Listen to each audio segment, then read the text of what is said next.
bonjour à ceux qui ne voient pas. Sur les NES qui suivront plus tard.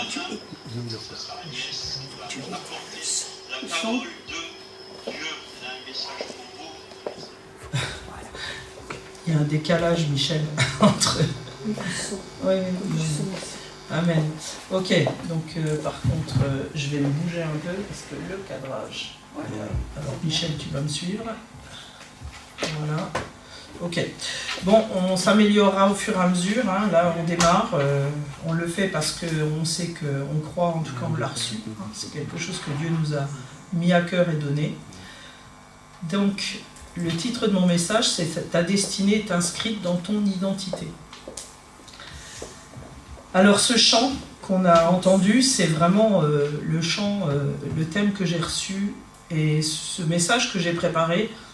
Il a vraiment touché mon cœur particulièrement et je crois que j'ai vraiment reçu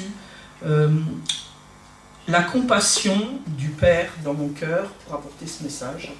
Alors ce message pour moi il est très très important et je vais peut-être enlever le masque là en bas là parce qu'on est à bonne distance là donc on ne va pas se contaminer, on le dit hein, pour qu'on sache qu'on respecte la loi ici dans ce lieu. Être inscrite dans ton identité. Micro plus fort, s'il vous plaît. Ouais. Donc, ce message, mon cœur a été touché en préparant ce message. Voilà. Et j'ai prié pour ne pas être trop ému en l'apportant, parce que vraiment, je sens que ça presse sur le cœur de Dieu. Et là, je vais parler de notre âme. Et c'est des choses que le Saint-Esprit me fait comprendre depuis plusieurs mois. Je sais pas, je dis pas que j'avais rien compris avant, mais c'est des choses qui rentrent dans des profondeurs. Et je sais que j'ai vécu des guérisons de mon âme qui sont très très profondes il y a quelques mois en arrière. Et je crois que c'est une des conditions pour pouvoir entrer dans sa destinée et pour pouvoir vivre son identité. Et la recevoir pleinement dans son cœur, dans notre cœur. Notre cœur, c'est... je ne vais pas rentrer tout de suite dans mon message, mais notre cœur, c'est notre tout, quelque part aussi. Bon, bref. Voilà. J'aimerais commencer par... en fait, notre identité, elle est inscrite dans le cœur du Père, elle est inscrite dans l'amour, mais elle est inscrite dans la parole de Dieu.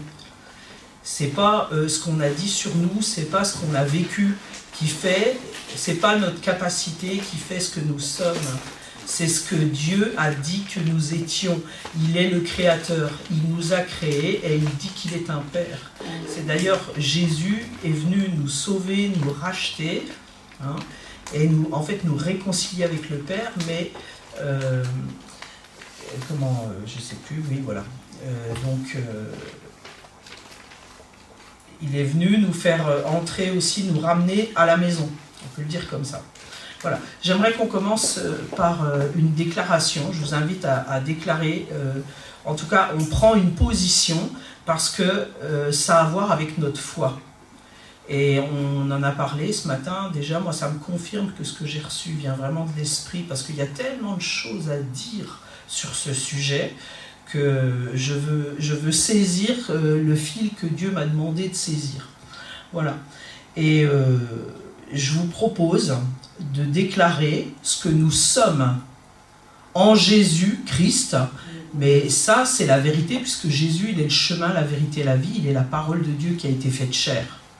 Alors, je vous invite, alors soit vous le dites avec votre bouche, ceux qui écoutent ou ceux qui écouteront ce message, je vous invite à le faire aussi, parce que c'est des proclamations devant le monde aussi spirituel, mais c'est aussi la parole de Dieu, quand elle est parlée, quand elle est proclamée, elle agit, elle produit des choses, elle est créatrice. Et ça produit la foi aussi. Voilà. Donc, voilà notre identité. En tout cas, c'est un résumé de ce que la parole nous dit que nous sommes. Je suis une nouvelle création en Christ. Donc, nous sommes une nouvelle création. Une créature si merveilleuse créée à l'image de Dieu. Je suis le temple, la maison d'habitation de Dieu. Je suis fils, fille de Dieu et en tant que tel, je suis également membre à part entière de la famille divine. La famille divine qui est l'Église.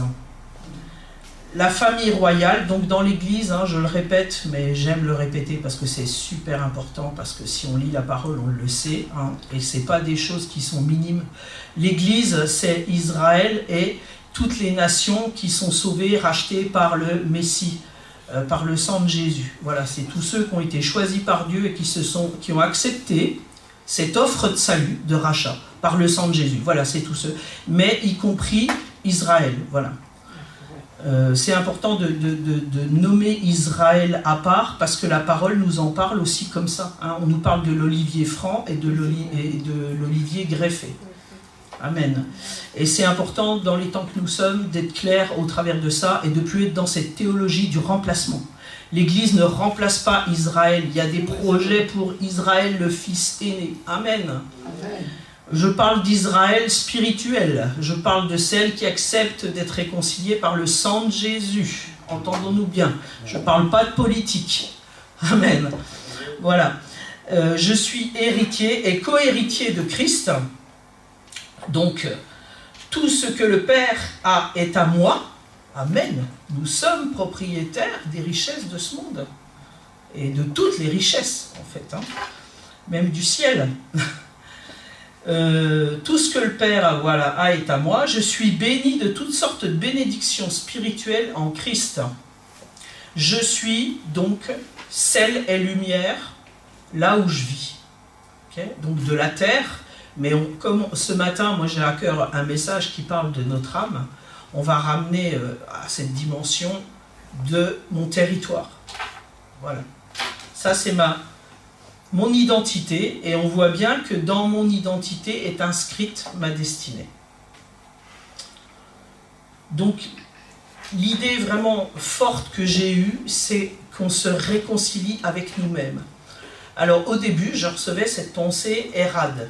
Erad, Erad. Et donc, je suis allé voir à nouveau ce que veut dire Erad. Alors, Erad, c'est un concept. On ne trouve pas une définition vraiment d'Erad. Et en fait, je crois que c'est Deutéronome 6, il me semble, ou 4, je ne sais plus, je n'ai pas pris le passage parce que je ne peux pas te prendre tous les passages, c'est Shema Israël, ça veut dire écoute Israël. Voilà. Et Erad, c'est le Dieu qui est trois, mais qui est uni. Et la pensée que j'ai reçue très forte par rapport à cet Erad, ça bouge, excusez-moi, c'est que nous devons être réconciliés en nous-mêmes, à l'intérieur de nous-mêmes, c'est-à-dire notre esprit, notre âme et notre corps doivent fonctionner en harmonie et pas en ennemis les uns des autres. C'est vraiment cette pensée que j'ai reçue qui est forte sur mon cœur, et je crois que beaucoup de frères et sœurs n'accèdent pas à toute cette identité, en tout cas ne vivent pas cette identité, parce que cette identité, quand on y entre et qu'on s'en saisit déjà par la foi, ça veut dire qu'on décide d'y croire. Ça ne nous tombe pas dessus comme ça. Il faut... Dieu a tout fait, hein, tout est accompli, c'est ce que nous dit la parole, mais à nous de le vouloir. Voilà. Et j'ai une bonne nouvelle pour vous, si vous manquez de volonté, c'est dans Philippiens 4, je ne sais plus, je l'ai noté, mais je ne sais plus où c'est. Philippiens 4, 7, il est dit que Dieu donne le vouloir et le faire. Hein, il nous donne la volonté. Donc si vous manquez de volonté, si vous manquez de quoi que ce soit que vous manquez, demandez-la au Père qui donne généreusement. Voilà, donc